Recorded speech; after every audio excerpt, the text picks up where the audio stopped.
Hi, hey guys, I'm Edward from the Nerdy Basement. It's so nice to meet you both. Time is limited, so I'm just going to go right into it. You both portrayed two very important characters in the source material of the comic. Was there anything that you've seen or read that you wanted to see in the show as well, or did you guys take a very fresh take on the characters? I mean, for me, I'll be honest, I'll start. I mean, I really took so much from the book, from the character that Brian and Cliff had created. I think the inside of the comics, there is the attitude and the aesthetic and the look and everything for Grandfather is there. Like when I when they were putting the show together, I took a picture of one of the panels in Paper Girls of Grandfather and then put it next to a picture of what I looked like at the time, which was mid-pandemic, long hair, long gray hair, long gray beard. And I sent it to my agents and I was like, will you just ask them if they're at all interested in this? Because awesome. I would freak out to play this part. It would be like my honor. So, so for me, a lot of it was, it was from the source material and then my little spin on it just for little character bits and hooks to get me into feeling like I'm in the place that I want to be, without upending things. I hope. Gotcha. I was new to the comics. I didn't know about them beforehand. And I was like, wowed. And I remember in my hotel room, actually my Airbnb, enjoying reading the comics and going, I'm doing research. I'll get to the lines, but I'm so enjoying doing the research. And getting carried away with the story. I guess I just wanted to be as honest and as fresh as I thought that the comics were. Yeah. No, that was great. No, that's awesome. So with that, like you both have like two different sides, right? Grandfather's very cool but pretty bad, but then we have Prioress, I think, right? She's pretty much like in your face, punch him in the face and all that. Were there any moments that you guys just were like, you had way too much fun at those moments? Yeah, there was one. It was especially when you're doing like a night shoot, it was like 3:00 in the morning, and we were somewhere, where you really couldn't lie down. And so when you get kind of tired, your defenses go down because you're just kind of like running on empty.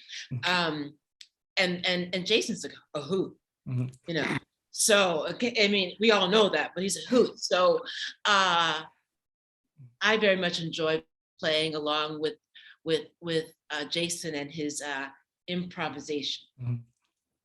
Yeah, we for the kind of austere antagonists of the story, there was quite a bit of goofing around. I will say. So, they could easily have edited together takes that were a lot sillier that I'm glad they didn't use. I definitely was supposed to be a tone, I'm sure. We had to dial it in. We couldn't, because there were, Adina's right. There were times when, because of the shooting schedule, we would have to wrap the young actors out early. And so Adina and I would then have like a bulk of our stuff that would happen into the night, and so you definitely get really punchy and really silly at 2-3 in the morning when you're standing out in the middle of a field, pretending there's a robot there. You're like, what? Okay. That is awesome. And did you guys happen to have like any random reminiscing moments on set when all these nice little 80 pop culture references and like actual like old stuff like phones, and for God's sakes, did you guys have any reminiscing moments throughout the filming? Well, I remember being in the makeup trailer and someone comes in with a DMB shirt and I was like, oh God, I love that. And before my daughter was born, we would go to a Dave Matthews concert every year. What? Oh God, yeah.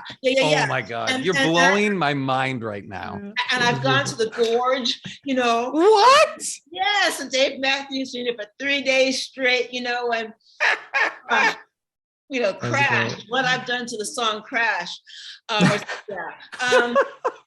And then when they were like, oh no, that's a joke. That's from that time period. And I was like, that's my life you're joking about. Yeah. Well, for me, it was honestly, it's the scene where grandfather is holding Mac's Walkman, the Sony yellow sports Walkman. I had that Walkman. Yeah. I owned that Walkman. That was like my Walkman. So to handle it, I knew every inch of that Walkman. I knew how it worked.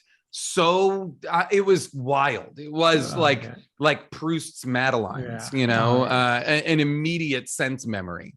Oh my God, that's all. I even asked Sophia earlier. I was like, was that the first time you ever held a Walkman? It's like, because I'm like, oh, I grew up in the CD stage. So it was just like 80 babies, but I was like, I went right CD. But I know I'm getting close on time, but is there any little teases that you guys can give us? Maybe even a possible season 2? That's what I'm hoping, because I'm loving this series. Like you guys are doing, this is a great adaptation to the comic. So is there anything that you guys might be able to tease? What's in store for the characters?